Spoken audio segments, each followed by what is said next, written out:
পরে বুঝাইতে পারবে। তাহলে কোরআন আসার কারণে রমজান কি হয়ে গেছে? দামি হয়ে গেছে। কোরআন বাঁচলে কি হয়ে যায়? দামি হয়ে যায়। কোরআন মাসের সাথে বেজেছে, মাস কি হয়ে গেছে? দামি হয়ে গেছে। ওই কোরআনের দাম আছে না নাই? আছে। তা আল্লাহ যে লৌহে মাহফুজের কোরআন বাবা আদমের জামানায় দেয় নাই, কালিমুল্লাহর জামানায় দেয় নাই, খলিলুল্লাহর জামানায় দেয় নাই, সফিউল্লাহর জামানায় দেয় নাই, রুহুল্লাহর জামানায় দেয় নাই, একমাত্র হাবিবুল্লাহর জামানায় দিয়েছে। নিশ্চয়ই কোরআন দেওয়ার পিছনে আমার আল্লাহর কোন মকসদ আছে। কথা ঠিক না? সূর্য ওঠার পিছনে কারণ তো আছে, চাঁদ হাসার পিছনে কারণ তো আছে, বৃষ্টি হওয়ার পিছনে কারণ তো আছে। তো ঠিক আল্লাহ যে কোরআন নাজিল করেছে, নিশ্চয়ই এই কোরআন নাজিলের পিছনে অনেক উদ্দেশ্য, অনেক মাকাসিদ, অনেক আসবাব আছে না নাই? আছে। এখন আপনাকে জানতে হবে, শুধু কোরআন রমজান মাসে নামাইলেন, রমজান শেষ কোরআন আবার তাকের উপর রেখে দিলেন, তাহলে তো এই কোরআনের সম্মান হইল না, বরং অপমান হইল। রমজানে যে নামাইলাম, এটা যদি মরণ পর্যন্ত বুকে রাখতে পারে, তাহলে আল কোরআন জমিনে আসা আমাদের জন্য যে নিয়ামত, এটার প্রমাণ বহন করবে। অন্যথায় আমরা জাস্ট রমজান আসলো, কোরআন পড়লাম, রমজান শেষ, কোরআন কি করে দিয়েছি? বন্ধ করে দিয়েছি। তাহলে এই রমজান আসার পিছনে যে সার্থকতা, এটা কখনো আদায় হবে? আমি কোরআন নাজিলের পিছনে আল্লাহ তাবারক ওয়া তাআলার যে উদ্দেশ্য, যে মাকাসিদ, এই মাকাসিদ আজকে বর্ণনা করার চেষ্টা করব। কারণ কোরআন দুনিয়াতেও লাভ আছে, কোরআন কবরেও লাভ আছে, কোরআন হাসরেও লাভ আছে, কোরআন মিজানেও লাভ আছে, কোরআন ফুলসিরাতেও লাভ আছে। কোরআন এমন একটা দামি জিনিস, যেটা দুনিয়াতে শেফা হিসেবে কাজ করে, আর কবরে হাসরে নসরে রহমত হইয়া সুপারিশ হিসেবে কাজ করে। কোরআনের একটা পাওয়ার আছে না নাই? আছে। যেখানে আপনার আমার পাওয়ার শেষ হয়ে যাবে, সেখানে কোরআনের পাওয়ার শুরু হয়ে যাবে। সেজন্য নামাজে আমার নাম নিতে হয় না, কিন্তু কোরআন পড়তে হয়। ফাতিহা যখন করবেন আমার নাম নেওয়া লাগে না, কিন্তু কোরআন শুরু করতে হয়। মাহফিল যখন করবেন আমার স্লোগান দেওয়া লাগে না, কিন্তু কিরাত পড়েই মাহফিল শুরু করতে হয়। কেন? কোরআনের পাওয়ার আমার চেয়ে বেশি, কোরআনের পাওয়ার আপনার চেয়ে বেশি। তা আল্লাহ যেই উদ্দেশ্যে কোরআন নাজিল করেছে, ওই উদ্দেশ্যগুলো যদি আমরা জানতে পারি, আল কোরআনকে যদি আমরা সামনে রাখতে পারি, এই সোনার বাংলাদেশ সহ সারা বিশ্বে কখনো অশান্তি হবে না। তা আপনি অমুসলিমের দোষ দিয়ে তো লাভ নাই।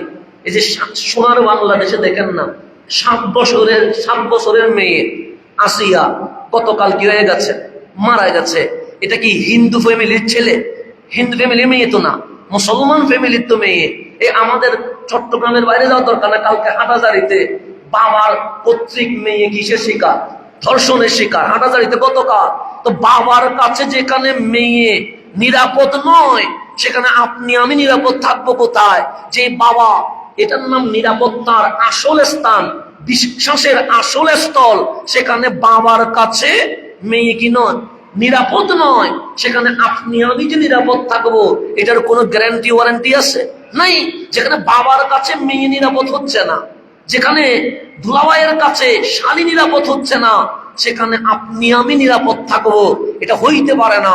এই অশান্তির পিছনে আমি গবেষণা করে দেখলাম, মুসলমান কোরআনকে যখন পিছনে দিয়ে দিয়েছে, অশান্তি বাড়তে শুরু করেছে। কোরআন যদি আবার সামনে নেই, দেখবেন এই অশান্তি মুছে যাবে, সোনার বাংলাদেশে জান্নাতি পরিবেশ সৃষ্টি হয়ে যাবে। এখন আসেন আল কোরআন আল্লাহ কেন নাজিল করেছেন। 1 নম্বর কারণ হচ্ছে যেন আল্লাহর বান্দারা সম্পূর্ণ কোরআনের প্রতি ঈমান আনতে পারে। আপনি শুধু কালিমা পড়ার নাম ঈমান না, আপনি লা ইলাহা ইল্লাল্লাহ বললেন, এটা মানে তাওহীদকে স্বীকার করছেন। মুহাম্মাদুর রাসূলুল্লাহ সাল্লাল্লাহু আলাইহি ওয়াসাল্লাম বললেন, এটা মানে রাসালাতকে স্বীকার করলেন। তারপর আপনি কবর হাসর নসর এগুলো মানলেন, এটা মানে আল ইয়াউমুল আখির, পরকালকে স্বীকার করলেন। কিন্তু যদি বলেন আমি আলিফ লাম মিম মানি না, নামাজ পড়লেন কিন্তু ঈমান নাই, আপনি যখন বলবেন আমি ওয়াদ-দুহা মানি না, তখন সব ঠিক আছে, শুধু কোরআনের একটা শব্দ বললেন ওয়াদ-দুহা, দুহা মানে দুপুরের সময়ের কসম, তো মানলেও কি না মানলেও কি, দুপুর দিয়ে তো কিছু আসে যায় না।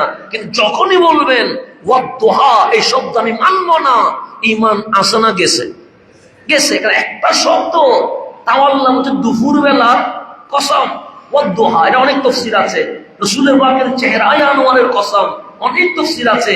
কিন্তু যখন বলেন ওয়াদ-দুহা মানি না, এটা দিয়ে শরীয়ত হয় না, এটা দিয়ে কোনো আহকাম হয় না, এটা দিয়ে হালাল হারামের কোনো পার্থক্য হয় না, শুধু দুপুর বেলার কসম। এটা যখন মানেন নাই, দাড়ি টুপি জুব্বা কালিমা নামাজ রোজা হজ যাকাত কোনো কাজে আসবে না। তা আল্লাহ কোরআনে বলছে ওয়াল্লাযিনা আমানু, যারা ঈমান এনেছে, ঈমান মানে কালিমা পড়েছে, তার উপর হচ্ছে ওয়া আমিলুস সলিহাত। এই যে জুমার নামাজে আসছেন, এটা আমলে সালেহ, নামাজ পড়লেন এটা আমলে সালেহ, রোজা রাখলেন এটা আমলে সালেহ, টুপি দিলেন এটা আমলে সালেহ, মসজিদে জিকির করতে করতে ঢুকলেন এটা আমলে সালেহ, সালাম দিলেন এটা আমলে সালেহ। তা আল্লাহ বলছে ওয়াল্লাযিনা আমানু, যারা ঈমান এনেছে, মানে যা বিশ্বাস করার দরকার তা বিশ্বাস করেছে, ওয়া আমিলুস সলিহাত, এবং ভালো কাজ করেছে, মানে এতটুকু করলে তারা কি মুমিন বলবো?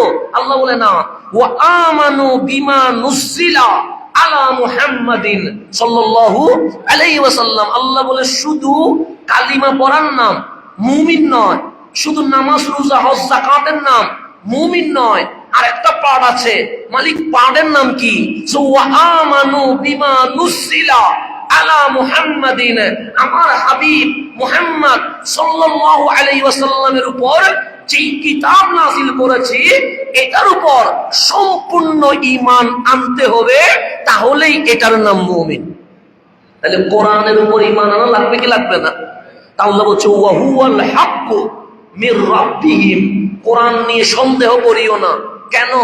আমার হাবিব যা তোমাদেরকে বলেছে ওয়া হুয়াল হক, এটাই সত্য, মির রাব্বিহিম, তোমাদের প্রতিপালকের পক্ষ থেকে লৌহে মাহফুজের কোরআন আমি হাবিবের বক্ষ মোবারকে নাজিল করে দিয়েছি। এক নম্বর মাকসাদ হচ্ছে আমরা মুসলমান যারা আছি, কোরআনের সূরা ফাতিহা থেকে সূরা নাসের সিন পর্যন্ত অবশ্যই আমাদেরকে ঈমান আনতে, একটা আয়াতের উপরও কি করা যাবে না, অস্বীকার করা যাবে না। এখন আমরা পর্দার মাহফিল করি, কিসের মাহফিল? পর্দার মাহফিল করি, অর্ধেক বলি আর অর্ধেক বলি না। তাহলে আমরা কোরআনের অর্ধেকের উপর ঈমান আনছি, আর অর্ধেকের উপর কি আনি নাই? ঈমান আনি নাই। আপনি রাস্তার মধ্যে একটা নারী দেখছেন, ওরা বললেন ওড়না পরা নাই কেন, তোমার কাপড় শালীনতা হয় নাই কেন, এটা বলতে পারছেন, হ্যাঁ নারীর পর্দার অংশ, কিন্তু এর আগের আয়াত আপনি বলেন না কেন? আপনাকে নারীর পর্দার মাহফিল করার আগে আল্লাহ কোরআনে পুরুষের পর্দার মাহফিল করেছে, কিন্তু এটা আমরা কি করি না, বলি না। আমরা শুধু আসি নারী দিয়ে, তুই গুন্না বরস নাই কেন, তুই বুরকা বরস নাই কেন। কিন্তু আমার যে আল্লাহ কোরআনে এর আগের আয়াতে বলছে, রাস্তায় যখন হাঁটবা চোখ মহিলার দিকে না, চোখ উপরে না, তোমার চোখ নিচের দিকে থাকবে। তো চোখ যদি নিচে থাকে, কেউ উন্না পড়ে নাই কেউ উন্না পড়ছে, এটা কি দেখার কোনো সুযোগ আছে না? এখন কারে মুজাহিদ বানাই দে তার কোনো হিসাব নাই। আপনার গাইডলাইন কি কোরআনের? আপনাকে বলছে তুমি আগে তোমার লজ্জাস্থান হেফাজত করো, কারে? পুরুষরে বলছে। তারপর বলছে তোমার চোখ রাস্তায় যখন হাঁটবে উপরে নয়, কোন দিকে থাকবে? নিচের দিকে। তা আমার চোখ যদি ডানে বামে উপরে না যায়, কে কিভাবে যাচ্ছে এটা দেখার কোনো সুযোগ আছে নাই। দেখুন ছেলের পর্দার মাহফিল আমরা স্কিপ করে ওই মেয়ের পর্দার মাহফিল করা শুরু করছি। সেই জন্য আমরা ছেলেরা ঠিক হইলে অটোমেটিক আমার ঘরের মা বোন বউরা ঠিক হয়ে যাবে। কিন্তু আমার পর্দার মাহফিল আমি কাউরে বলি না, কারণ আমার গায়ের উপর উঠবে। সেই জন্য আমরা নিজে আকাম করি, আবার অন্যরে আকাম করলে প্রতিবাদ করি। ইসলাম বলছে আগে নিজে ঠিক হও, তারপর অন্যরে কি করো, ঠিক করো। নিজে ইফতার মাহফিলে পর মহিলা পর্দা নাই, তার সাথে বসে ইফতার করে আবার মাইকে উঠে বলে ইসলামী খেলাফত কায়েম করবো। এটা মানে কি? কোরআন মানছে না কোরআন নিয়ে মস্কারি করছে? মস্কারি করছে। অর্ধেক মানে অর্ধেক মানে না তো। আল্লাহ কোরআনে বলছে ওয়া আমানু বিমা নুসিলা আলা মুহাম্মদ, অর্ধেক না 100। সূরা ফাতিহা থেকে সূরা নাস 30 পারা, প্রত্যেক আয়াত, প্রত্যেক শব্দ, প্রত্যেক হরফের উপর ঈমান আনতে হবে। তাইলে মুমিন হইতে পারবেন, এর বাইরে মুমিন হওয়া যাবে না। এখন আসেন 1 নাম্বার, আল্লাহ কোরআন নাজিল করছে যেন মুসলমান আল কোরআনের উপর সম্পূর্ণ ঈমান আনতে পারে। এটা কয় নাম্বার? 1 নাম্বার। 2 নাম্বার, আল্লাহ কোরআন নাজিলের পিছনে উদ্দেশ্য হচ্ছে যারা ঈমান আনছে তারা যেন কোরআন তেলাওয়াত করে। কি করে? কোরআন তেলাওয়াত করে। যেন আল্লাহ কোরআনে বলছে উতলু, হাবিব আপনি তেলাওয়াত করেন। কি তেলাওয়াত করবেন? মা উহিয়া ইলাইকা মিন কিতাব, আমি আল্লাহ আল কোরআন কিতাব ওহির মাধ্যমে আপনার বক্ষ মোবারকে যা নাযিল করেছি আপনি তা তেলাওয়াত করতে থাকেন। তাহলে সর্বপ্রথম তেলাওয়াতের হুকুম মিলছে কার? রহমতুল লিল। তা আমার নবী যখন তেলাওয়াত করছেন, কেমন তেলাওয়াত? জিবরিল আমিন রমজান মাসে দুনিয়ায় চলে আসতেন কারে দেখার জন্য? হাবিবকে দেখার জন্য। পুরা রমজান আমার নবীর সাথে থাকতেন। তা আল্লাহ বলতেন জিবরাইল তুমি কই? মালিক সেরা মাস রমজান আর সেরা সৃষ্টি রহমতুল লিল আলামিন। আমি জিবরাইলের মনসা হচ্ছে, চাওয়া হচ্ছে তোমার নবীর কদমে যেন রমজান মাস কাটায়। তা আল্লাহ বলে শুধু বসে থাকলে হবে? একটা কাজ করো না, চোখ দিয়ে হাবিবরে দেখবা। একবার পুরা কোরআন তুমি তেলাওয়াত করো, আর একবার পুরা কোরআন আমার হাবিব তেলাওয়াত করে তোমারে শোনাইতে থাকবে। মানে কোরআন তেলাওয়াত এটা প্র্যাকটিস শুরু হয়ে গেছে। এদিকে রাইসুল মালাইকা পড়ছে, এদিকে ইমামুল আম্বিয়া শুনছে, এদিকে সৈয়দুল আম্বিয়া পড়ছে, এদিকে রাইসুল মালাইকা শুনছে। আল্লাহ পুরা রমজান হাবিবুল্লাহ এবং রুহুল আমিনের কোরআন তেলাওয়াতের মাস বানিয়ে দিয়েছেন। তাহলে কোরআন তেলাওয়াত করতে হবে কি হবে না? হবে। এরপর আল্লাহ বলছে আল্লাযীনা আতাইনাহুমুল কিতাবা, আমি আল্লাহ যাদেরকে কিতাব দিয়েছি। কাদেরকে দিয়েছে? আমাদেরকে দিয়েছে আর কি। আতাইনাহুমুল কিতাবা, আমি আল্লাহ যাদেরকে কিতাব দিয়েছি। তো তারা কারা? ইয়াতলুনাহু হাক্কা তিলাওয়াতিহি, তাদের বৈশিষ্ট্য হচ্ছে তারা আল কোরআনকে যথার্থ রূপে তেলাওয়াত করে।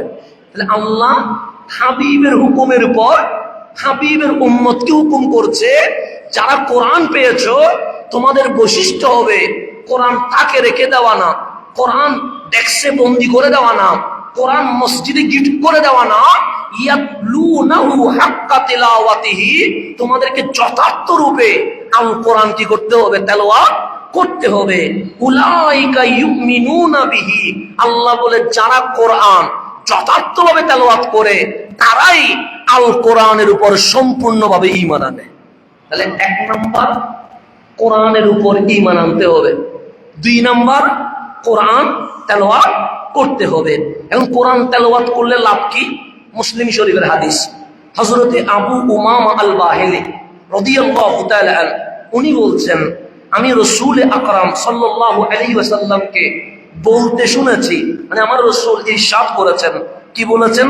যে ইকরাউল কোরআন, হে আমার উম্মত তোমরা কোরআন তেলাওয়াত করো। তো কোরআন তেলাওয়াত করলে কি হবে? যে ফাইন্নাহু ইয়াতি ইয়াউমাল কিয়ামা শাফিআন লিআসহাবিহি, তুমি দুনিয়াতে যদি কোরআন তেলাওয়াত করো, কাল হাসরের ময়দানে যেখানে সূর্য নিচে নেমে আসবে, মাটি তামা হয়ে যাবে, নিজে নফসি নফসি করবে, তখন আল কোরআন কোরআন তেলাওয়াতকারীর জন্য সুপারিশকারী হয়ে আল্লাহর সামনে দাঁড়িয়ে যাবে। তাহলে কোরআনের পাওয়ার আছে না নাই? এরপর আমার রাসূল বলছেন, হে আমার উম্মত ইকরাউজ জাহরাওয়াইন, তোমরা 2টি উজ্জ্বল সূর্যকে তেলাওয়াত করো। কয়টা উজ্জ্বল সূর্য? 2টা। জাহরাওয়াইন, 2টা উজ্জ্বল সূর্যকে তেলাওয়াত করো। সূর্যকে তেলাওয়াত করা যায়নি তো ইয়া রাসূলুল্লাহ 2টা সূর্য কোথায় পাবো? আমার রাসূল আল বাকারা ও সূরাত আলে ইমরান, ওই 2টা সূর্য হচ্ছে একটা সূরা বাকারা আর একটা সূরা আলে ইমরান। তো এগুলো তেলাওয়াত করলে কি হবে? ফা ইন্নাহুমা তাতিয়ানি ইয়াউমাল কিয়ামা, এই 2টা সূরা, সূরা বাকারা, সূরা আলে ইমরান কিয়ামতের দিন এমন ভাবে আসবে কাআন্নাহুমা গামামাতান, যেন দুইটা মেঘমালা তোমার মাথার উপর দাঁড়িয়ে আছে। মানে দুইটা মেঘ হয়ে এই দুইটা সূরা কি করবে? আসবে। অথবা কাআন্নাহুমা গায়ায়াতান, দুইটা ছায়া হয়ে তোমাদের মাথার উপরে আসবে।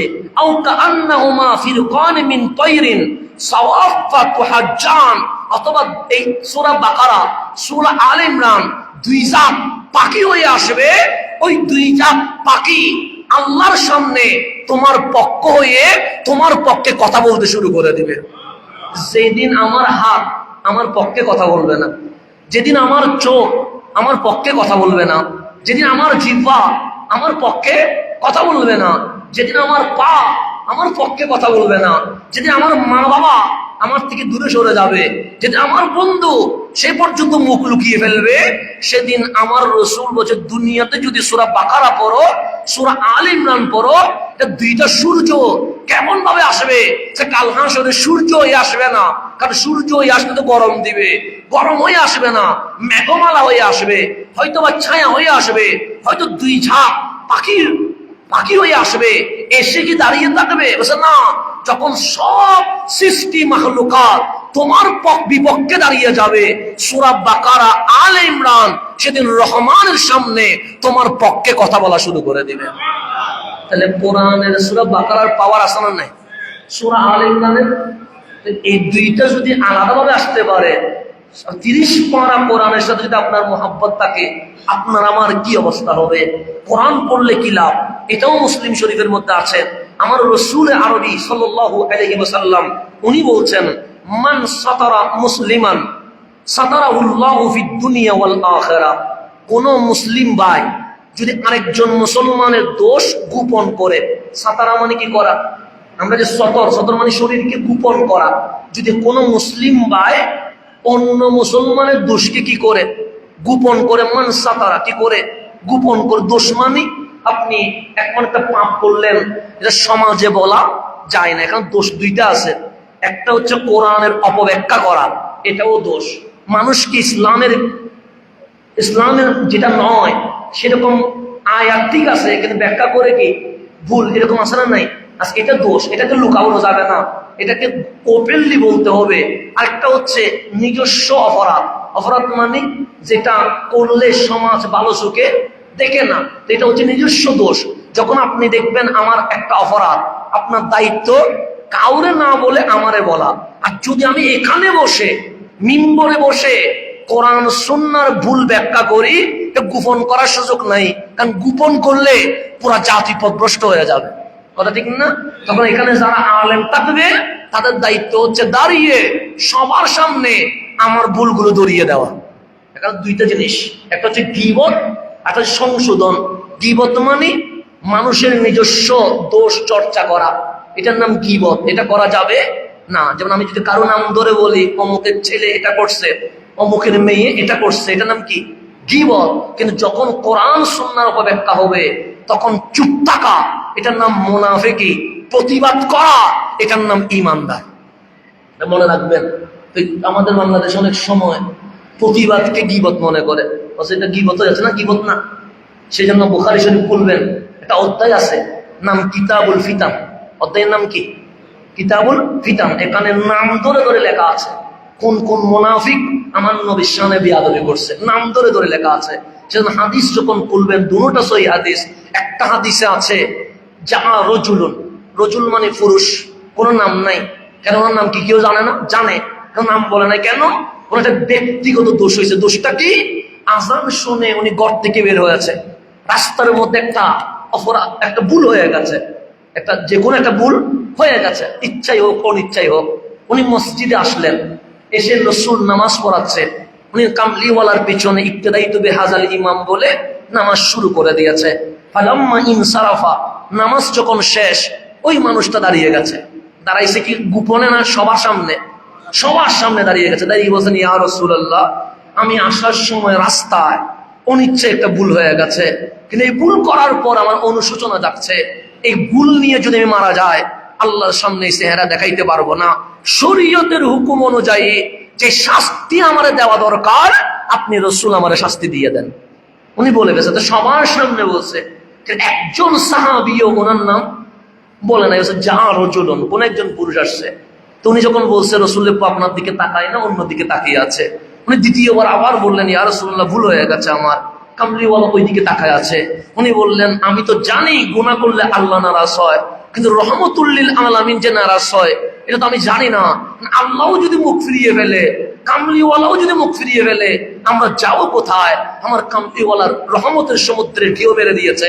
ডাক দিলেন, ইয়া রাজুল, আমার নবীও নাম বললেন না, বললেন, হে পুরুষ, হাল সাল্লাইতা মাই, তুমি কি আমার সাথে নামাজ পড়েছো? যে নাম সাল্লাইতু মা, নবী গো, আপনার সাথে নামাজ পড়েছি। আমার কামলিওয়ালা বলে, আর কি শাস্তি দিব? এখনো চিনো নাই? আমি তো সেই রাসূল জিনার পিছনে নামাজ পড়লে তোমাদের গুনাহ মাফ হয়ে যায়। এখন নাম বলে নাই, যা রজুল, একজন পুরুষ নামাজে নাই। কেন? ওনার দোষ ভুল যেটা হয়ে গেছে এটা ব্যক্তিগত, তো ব্যক্তিগত ভুল ত্রুটি চর্চা করা যাবে না। এটা করলে কি হয়ে যাবে? গীবত হয়ে যাবে। আবার বুখারীতে চলে আসেন, আমার কামলিওয়ালা যুদ্ধের ময়দানে, মুসলমান যুদ্ধের ময়দানে চলে আসছে, যুদ্ধ চলছে, মুসলমানদের গর্জন দেখে কাফেরদের বুকের মধ্যে ভয় সঞ্চার হয়ে গেছে। এখন ভয়ে জান বাঁচানো যখন ফরজ, তখন হাতে পায়ে কি আছে আর দেখার সময় আছে?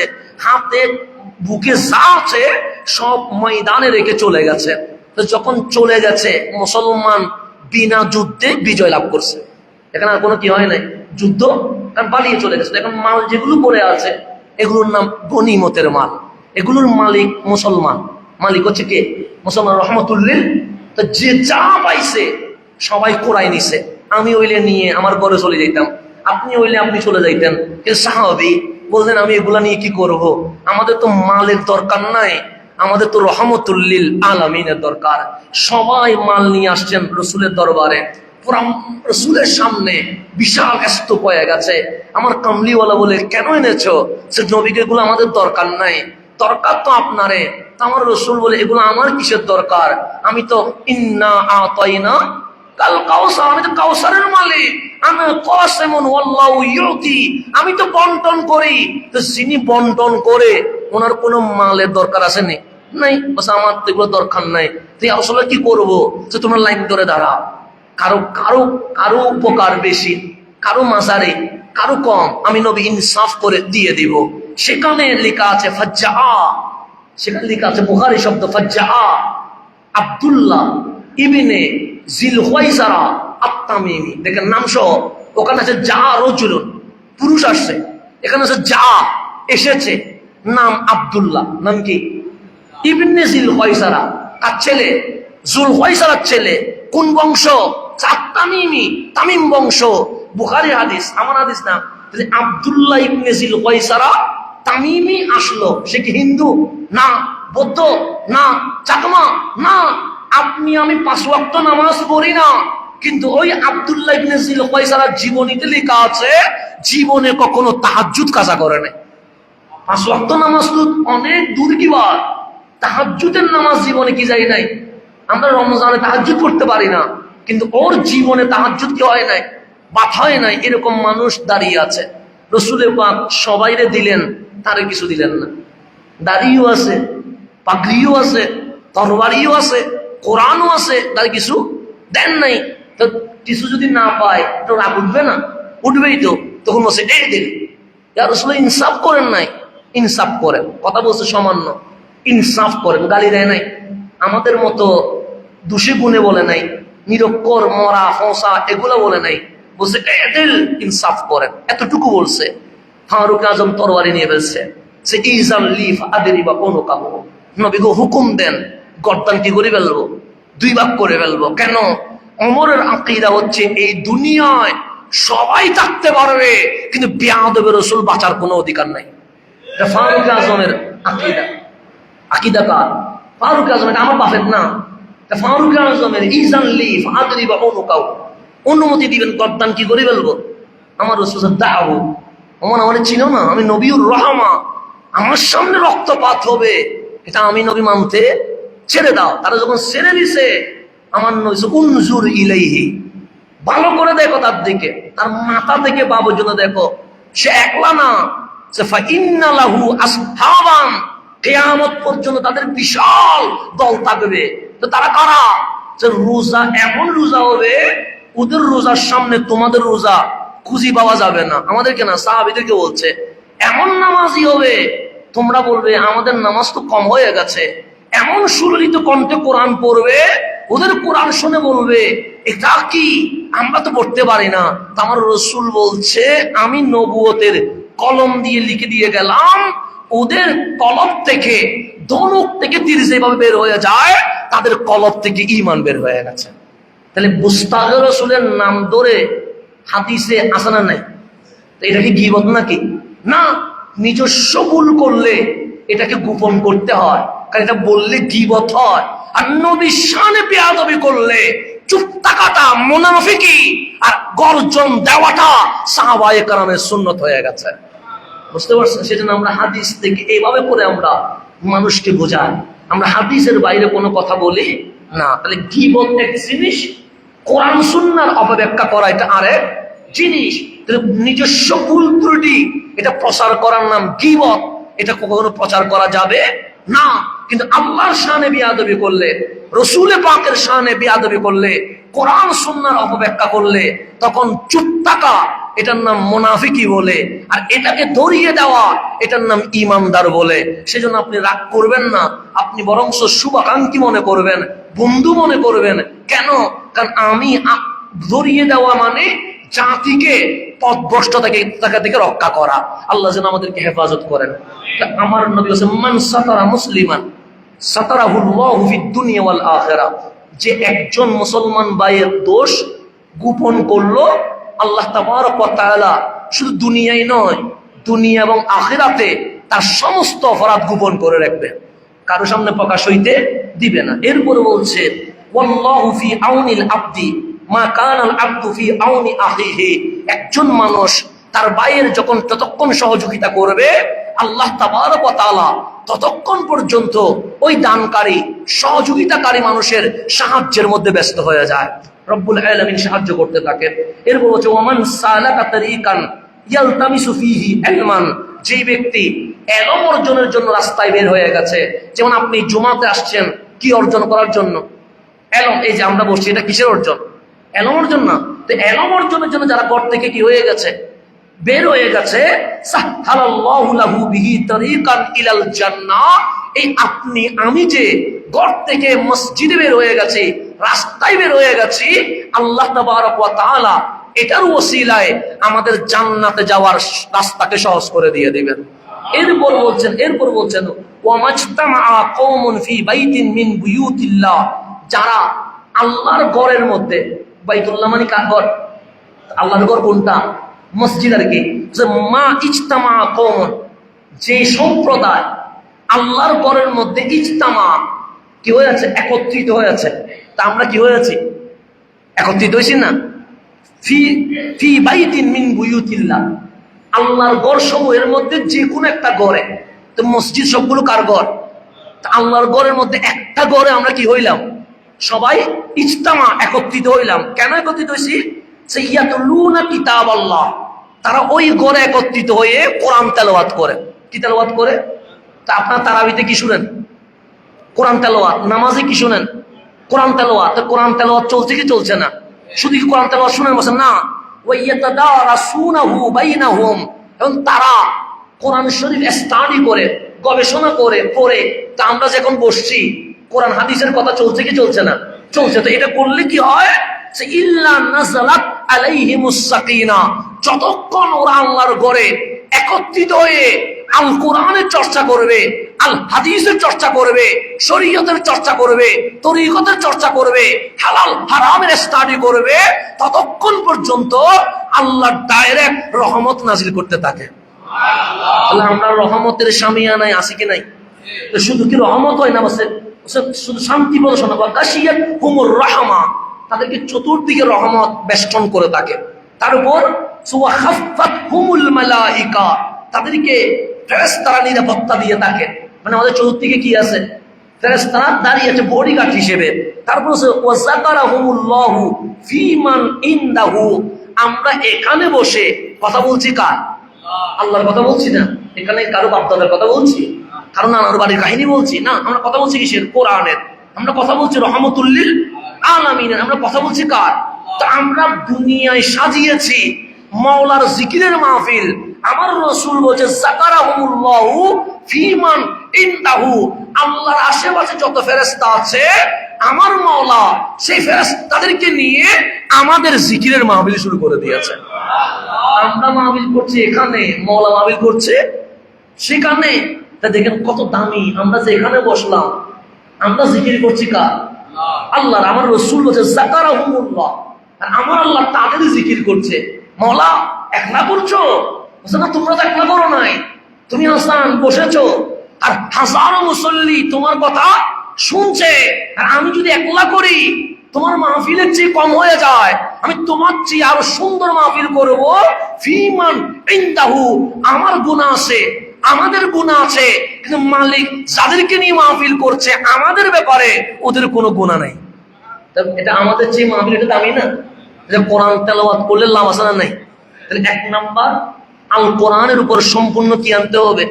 ঈমান আনতে হবে। 2 নাম্বার কোরআন তেলাওয়াত করতে হবে। 3 নাম্বার কোরআনের ইলম অর্জন করতে হবে। কিসের ইলম? কোরআনের ইলম অর্জন করতে। শুধু কোরআন পড়লে হবে না, আলিফ লাম মিম যালিকাল কিতাবু লা রাইবা ফিহি এটা বললে হবে না।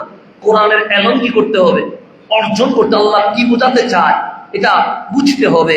তাই আমার হযরত উসমান ইবনে আফফান রাদিয়াল্লাহু তাআলা, উসমান যুন্নুরাইন বলছেন, আমার রাসূল ইরশাদ করেছেন, ইন্না আফদালাকুম মান তাআল্লামাল কুরআনা ওয়া আল্লামাহু, তোমাদের মধ্যে সর্বশ্রেষ্ঠ হচ্ছে সে যে নিজে কোরআন শিখে অন্যরে কোরআন শিখায়।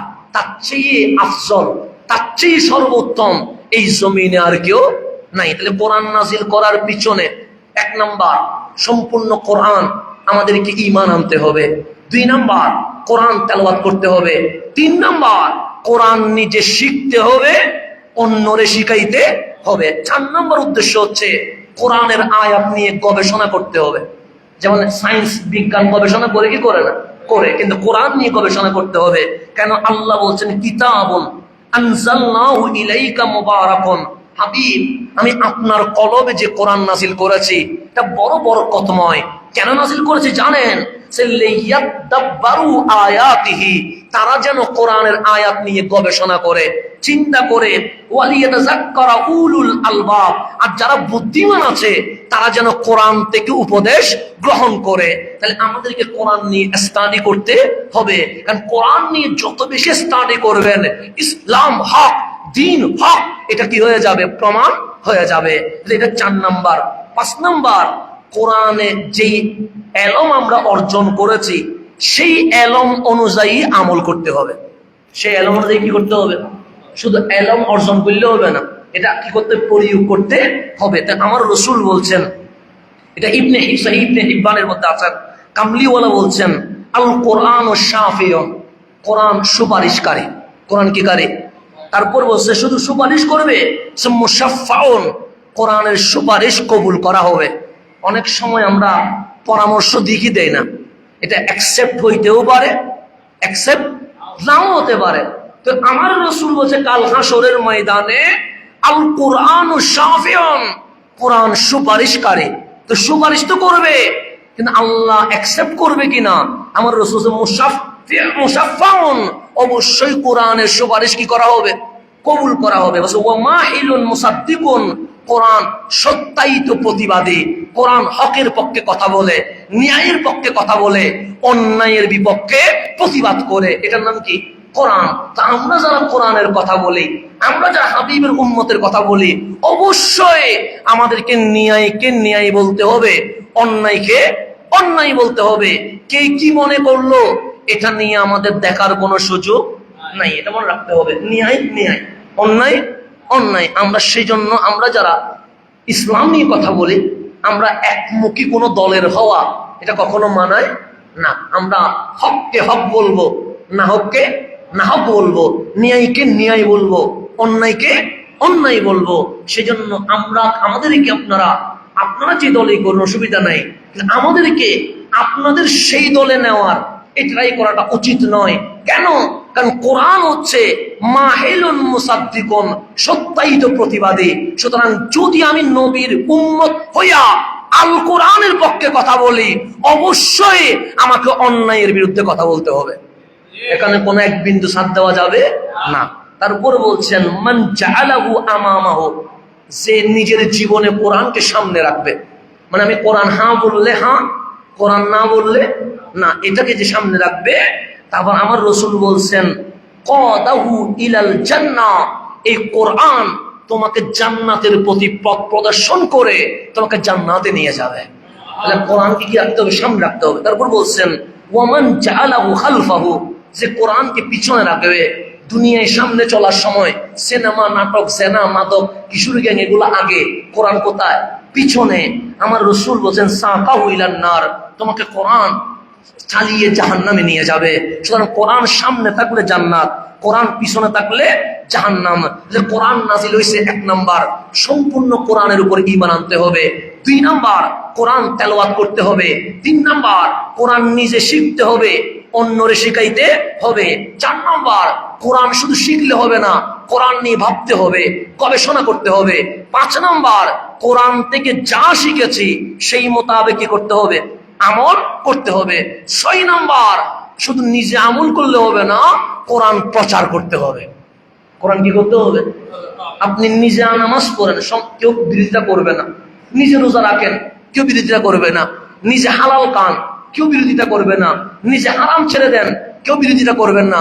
কিন্তু যখন দেখবেন বিয়ে উপলক্ষে উলঙ্গপনা হচ্ছে, বন্ধ করতে যান, আপনার পিছনে 10 জন লাগিয়ে যাবে। কথা ঠিক না? নিজে ভালো, বিরোধিতা করবে না। কিন্তু অন্যায় যখন বন্ধ করতে যাবেন, তখন কি করবে? বিরোধিতা। কোরআন শুধু নিজে মানলেও হবে না, কোরআন কি করতে হবে? প্রচার করতে হবে। আমার রাসূল বলেছেন ইয়া আইয়ুহার রাসূল, আমার আল্লাহ বলছেন হে হাবিব, বাল্লিগ মা উনজিলা ইলাইকা মির রাব্বিকা, আপনার রবের পক্ষ থেকে যা আপনার উপর নাযিল হচ্ছে, বাল্লিগ, আপনি কি করেন? প্রচার করেন। প্রচার করেন, এখানে ভয়ের কোনো কি নাই, ভয়ের কোনো কারণ নাই। প্রচার করতে থাকেন। কোনো কথা আবু জাহেলের বিপক্ষে যাবে, কোনো কথা আবু লাহাবের বিপক্ষে যাবে, কোনো কথা উতবা সাইবার বিপক্ষে যাবে, এগুলো দেখার দরকার নাই কার পক্ষে গেল কার বিপক্ষে গেল। আপনি রাসূল যে দাওয়াতি কাজের 1 নাম্বার ডিউটি আপনার উপর যা নাযিল হয়েছে, আপনি তা কি করতে থাকেন? তো প্রচার করেন। ওয়া ইল্লাম তাফআল, যদি প্রচার না করেন, ফামা বাল্লাগতা রিসালাতাহু, আপনার রিসালাতের দায়িত্ব কি হবে না? পরিপূর্ণ হবে না। সেজন্য আপনাকে কি করতে হবে? প্রচার করতে হবে। ওয়াল্লাহু ইয়াসিমুকা মিনান নাস, আমি আল্লাহ মানুষের সমস্ত খারাপি থেকে আপনাকে নিরাপদ রাখবো। ইন্নাল্লাহা লা ইয়াহদিল কওমাল কাফিরিন, আমি আল্লাহ কাফের কওমকে হেদায়েত দেই না। তবে প্রচার করা আমাদের কাজ। কে মানলো কে না মানলো এটা আমাদের দেখার বিষয় নয়। তাহলে 6 নম্বর হচ্ছে কোরআন কি করতে হবে? প্রচার করতে হবে। 7 নম্বর হচ্ছে কোরআন হচ্ছে মেডিসিন, এটাকে ওষুধ হিসেবে গ্রহণ করতে হবে। কি হিসেবে? সময় কম, সেজন্য ওষুধ হিসেবে গ্রহণ করতে হবে। সেজন্য আমার নবীর একদল সাহাবী সফরে বের হয়েছে, যেতে যেতে রাত হয়ে গেছে, আরবি একটা এলাকায় ঢুকলেন, আমাদেরকে মেহমান হিসেবে কবুল করেন। এটা বুখারীর হাদিস। ওনারা বললেন না, আমরা অপরিচিত মানুষ, আমরা তো আপনাদেরকে চিনি না, সুতরাং আমরা মেহমানদারি করব না। তো ওনারা যখন চলে যাচ্ছে, ওই কওমের যিনি প্রধান নেতা, লিডার, ওনাকে বিচ্ছু কামড় দিয়েছে। তো বিচ্ছুর বিষে ওই নেতা উঠতে চলতে পারে না, প্যারালাইজডের মতো কি হয়ে গেছে, বিছানায় শুয়ে গেছে। অনেক কবিরাজ, অনেক ডাক্তার দেখিয়েছে, কিন্তু ভালো হচ্ছে না। তো একজন বললো, ওই যে অপরিচিত কিছু মানুষ আসছিল, হয়তোবা ওদের মধ্যে এমন কিছু থাকতে পারে যে ওরা যদি চিকিৎসা করে আমাদের আমির, আমাদের লিডার কি হয়ে যাবে? ভালো হয়ে যাবে। তো তারা তাড়াতাড়ি দৌড়াইয়া গেছেন। দাঁড়ান, ওরা দাঁড়াইছে, যে কি হয়েছে? আমাদের আমির, আমাদের লিডার বিচ্ছুর কামড়ে অসুস্থ হয়ে গেছে, বিছানায় শুয়ে গেছে। অনেক চেষ্টা করেছে, কোনো মেডিসিন কাজ করছে না। তোমাদের মধ্যে কি এমন কেউ আছো যে আমাদের আমিরকে ভালো করতে পারবে? একজন সাহাবী হাত তুললেন, হ্যাঁ আমি পারবো। তখন সবাই অবাক হয়ে গেলেন, আশেপাশে যারা আছে, যে ওনার কাছে কি আছে আল্লাহ জানে, উনি নাকি ভালো করে ফেলবে। তো সবাই বললেন আসেন। উনি আসলেন, ওই আমিরকে যেখানে কামড় দিছে ওইটা হাত দিয়ে ধরলেন, সূরা ফাতিহা পড়া শুরু করছেন, আলহামদুলিল্লাহি রাব্বিল। সূরা ফাতিহা পড়ে ফু দিতে দেরি, ওই মানুষ সম্পূর্ণ ভালো হয়ে আগের মতো হাঁটা শুরু করে দিছে। আগের মতো কি শুরু করছে? হাঁটা শুরু করছে। তো একটা শক্তি হয়েছে। যে আমি তোমার আমিরকে কি করে দিব, ভালো করে দিব, কিন্তু এক পাল বকরি আমাকে দিয়ে দিতে হবে। তো ভালো যখন হয়ে গেছে, এক পাল ছাগল ওনারা দিয়ে দিচ্ছেন। তো বাকিরা বলছেন চলো আমরা ভাগ করে ফেলি। তো উনি বলছেন না, আমি আগে রসুলের দরবারে যাব, সমাধান আমরা যে কাজটা করলাম ঠিক আছে কি না। কামলিওয়ালা যদি বলে হ্যাঁ তাইলে ভাগ করবো, আর যদি না বললে ভাগ করা দরকার। কামলিওয়ালা রসুলের দরবারে আসলেন, ডাক দিয়ে বলেন নবী গো, ঘটনা তো এটা ঘটে গেছে। যে কি ঘটছে? আমাদের সাথে এরকম একটা ঘটনা ঘটছে, আমরা বলছি আমরা যদি ভালো করে দিতে পারি এক পাল ছাগল আমাদেরকে দিতে হবে। তো আমার নবী বলে তারপর কি করলা? আমরা সূরা ফাতিহা পড়ে ফু দিলাম, ও তো ভালো হয়ে গেছে। আমার নবী হাসি দিয়ে দিলেন। তো তোমরা কেমনে জানো? সূরা ফাতিহা যে শেফা দে, দোয়া করে ভালো কাজ করেছো, নিজেদের মধ্যে ছাগল বন্টন করে দাও, একটা অংশ আমার হাদিয়া দিতে পারো। তো এই সূরা ফাতিহা এটা কি শেফা। সেজন্য আল কোরআন যদি অসুখ হয়ে যায় আপনি পরে ফু দিবেন, দেখবেন কি হয়ে যাবে, ভালো হয়ে যাবে।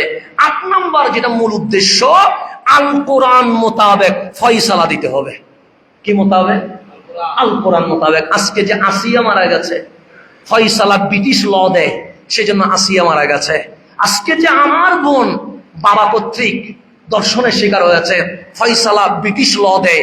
যতদিন এই ব্রিটিশ আইন ফয়সালা দিবে ততদিন এই গড়ের নারী দর্শনের শিকার হবে, চুরি ডাকাতি হবে, মারামারি হবে, হানাহানি হবে। আল্লাহ ওয়াল্লাম ইয়াহকুম বিমা আনজালাল্লাহ, আমি আল্লাহ যা নাযিল করেছি এই কোরআন মোতাবেক যারা ফয়সালা দিবে না, ফাউলাইকা হুমুল কাফিরুন। দাড়ি থাকতে পারে, টুপি থাকতে পারে, জুব্বা থাকতে পারে, আল্লাহ বলে তারা কাফের। নামাজ পড়ার নাম শুধু মুসলমান নয়, রোজা রাখার নাম শুধু মুসলমান নয়, আল কোরআন মোতাবেক ফয়সালা করতে হবে। আজ আসিয়া মারা গেছে, আমাদের বাংলাদেশ প্রশাসন বলছে 90 দিন সময় লাগবে, কিন্তু যদি ইসলামী হুকুম থাকতো আসিয়া আজ তাদের দোষীদের বিচার না দেখে মারা যাইতো না। আমার ইসলামী হুকুম থাকলে আসিয়ার চোখের সামনে আসিয়াকে যারা দর্শন করেছে তাদেরকে এতক্ষণে ফাঁসির মঞ্চে ঝুলতে হইতো।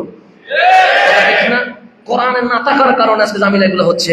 আমার রাসূল ওয়াল্লাম ইয়াহকুম বিমা আনজালাল্লাহ ফাউলাইকা হুমুজ জালিমুন, যারা কোরআন মোতাবেক তারা ফয়সালা করবে না তারা জালেম।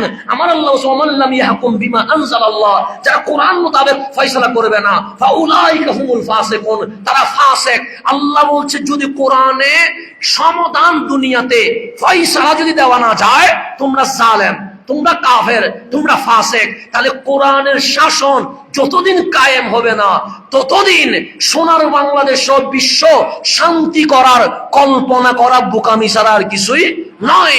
কোরআনের আইন যেই দিন এই সোনার বাংলায় কায়েম হয়ে যাবে, মুখে বলতে হবে না, অটোমেটিক দেখবেন জান্নাতের আবহাওয়া শুরু হয়ে যাবে।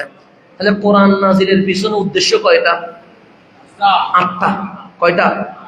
1 নাম্বার কোরআনের উপর ঈমান আনতে হবে, 2 নাম্বার কোরআন তেলাওয়াত করতে হবে, 3 নাম্বার নিজে শিখতে হবে, অন্যরে শিখাইতে হবে, 4 নাম্বার কোরআন নিয়ে গবেষণা করতে হবে, 5 নাম্বার যতটুকু কোরআনের ইলম অর্জন করেছি সেই মোতাবেক আমল করতে হবে, 6 নাম্বার কোরআন প্রচার করতে হবে। কোরআন কি করতে হবে? প্রচার করতে হবে। 7 নাম্বার কি বলেছিলাম মনে নাই? কোরআন প্রচার করতে হবে। 7 নাম্বার কোরআন মোতাবেক, 7 নাম্বার কোরআনকে শেফা হিসেবে, মেডিসিন হিসেবে অ্যাকসেপ্ট করতে হবে। 8 নাম্বার সর্বশেষ আল কোরআন মোতাবেক হুকুম ফয়সালা দিয়ে কোরআনের আইন এই জমিনে বাস্তবায়ন করতে হবে। এই 8টা যদি মানতে পারে তাহলে কোরআন এসেছে এটাও সার্থক, রমজান পেয়েছে এটাও, না হইলে রমজান চলে যাবে, ঈদের চাঁদ উঠবে, মসজিদ আবার কি হয়ে যাবে? এতিম হয়ে যাবে, খালি হয়ে যাবে। তো মসজিদ চিল্লাইয়া বলবে মালিক রমজানে তো জায়গা দেওয়া যায় নাই, এমন কি হয়ে গেল? রমজান যাইতে দেরি, মসজিদ এতিম হয়ে গেছে। তখন মসজিদ আমাদের উপর লানত দিবে, রমজান আমাদের উপর লানত দিবে। সেজন্য এই রমজানের আসল বাস্তবিক প্র্যাকটিক্যাল হবে আল কোরআন যে 8টা মাকসাদ নিয়ে আল্লাহ নাজিল করেছে, ওই মাকসাদ অবশ্যই এই জমিনে কি করতে হবে? বাস্তবায়ন। তাহলে আজকে থেকে আমাদেরকে শপথ করতে হবে। মক্তব তো এখন বন্ধ হয়ে গেছে, ছোটবেলার সেই আলিফ বা শব্দ এখন মুছে গেছে, আবার সোনার বাংলাদেশে মাকতাবের কার্যক্রম চালু করতে হবে। কথা ঠিক না? তাইলে আমাদের কোরআনের আস্তে আস্তে করে কোরআনের এলম চর্চা শুরু হবে। রব্বে করিম আল কোরআনকে আমাদের জন্য যেন সুপারিশকারী হিসেবে কবুল করেন। রব্বুল আলামিন যেন হাবিবের শাফাত আমাদের তকদীরের মধ্যে নসিব করেন। যতটুকু আলোচনা হয়েছে আল্লাহ তাবারক ওয়া তাআলা সর্বপ্রথম আমাকে, এরপর আপনাদেরকে আমল করার তৌফিক নসিব করুক। আগামীকাল আমাদের খতমে তারাবি কি হবে, শেষ হবে আগামীকাল।